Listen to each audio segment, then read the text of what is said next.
The lead for you guys was about 7 points.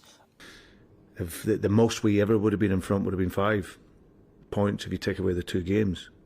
Brendan Rodgers, you're talking pish.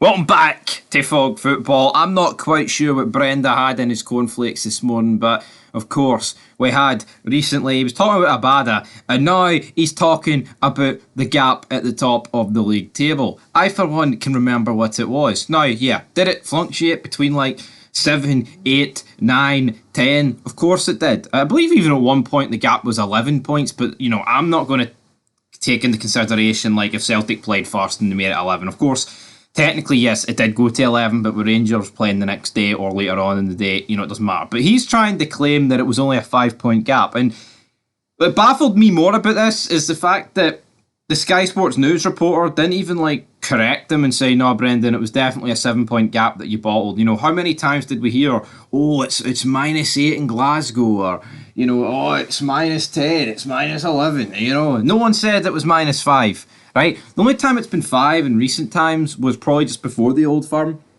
where we were 5 points behind with 2 games in hand. But obviously Brendan Rodgers can't seem to cast his eyes back to the start of October, or middle of October, of course, because there was an international break and Big Philip Clement took over during that time. He can't seem to remember that. So for whatever reason, Big Brenda can't remember it, doesn't want to remember it. But I, for one, quite frankly, know the gaps this season. You know, it's been big. For him to come out and say 5, well, here, is he feeling the pressure? Is delusion kicking in over at Parkhead? I'm not too sure. But, you know, after 8 games, it was Rangers had played 8. Celtic obviously had played 8. Celtic had won 7, drew 1, while Rangers had won 5, lost 3. That is factual information. Now, of course, like I mentioned there has been a bit of fluctuation in the gap, depending on who plays first, etc.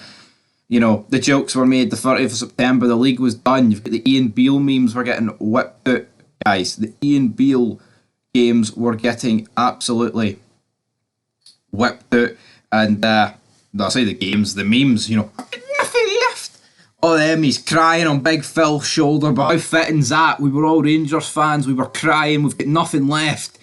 And then a big Baldy Phil Mitchell, aka Big Baldy Phil Clement, was there for a shoulder to cry on. He got us back up. He got us with the chippies and whatever Beale owns in EastEnders these days. Haven't watched EastEnders in a million years because, you know what, it's pish telly, but I'll still make Phil Mitchell and Ian Beale memes because, you know what, they're icons of British soaps, aren't they, at the end of the day? But enough talking pish. Let's dish out the dishes here as Brenda, I think the pressure's getting to him. He's beginning to melt. 5-point gap, my friend. Not a chance.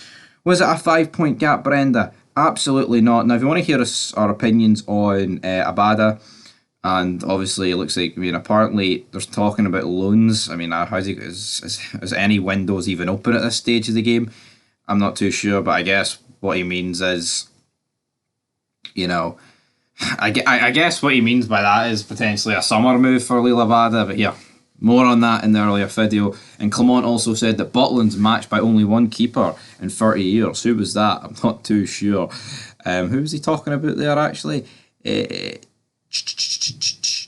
Simon Mignolly? Oh, Don. Mignolly's pants. Fucking Butland's well clear of Simon Mignolly. I'm not having that. Simon Mignolly. Simon Mingen? I mean, man, the guy was pish for Liverpool. I think when he went to Club Bruges, like he did a wee bit of something. Like, I'm not going to pretend that he worked absolute magic there either, but come on, man.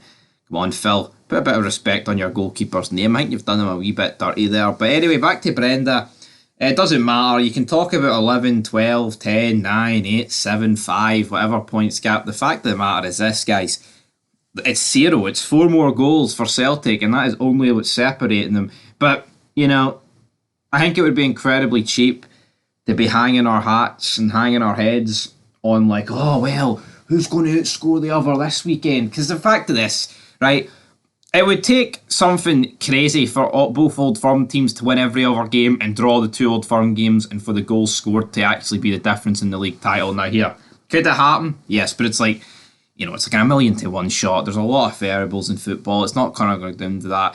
as much as I think actually being top of the league, regardless of points, it does have a wee something to say in the psychological battle. But Rangers getting back to level points should do more for them than Celtic players thinking, oh, well, we're still top by 4 more goals. No.